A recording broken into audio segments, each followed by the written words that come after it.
What up, though, people? Today is a sad day. The Ford 500 is no longer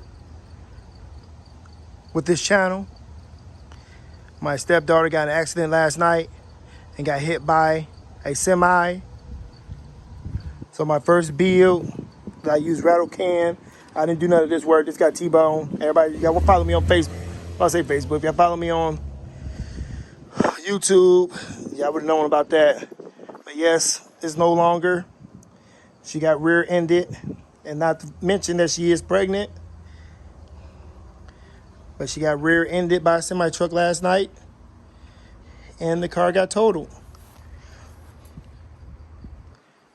So it's gonna be sitting here until the insurance company come and pick it up, because we can't repair that. So it will go check us out on YouTube. Easy's Rebuilds. Peace.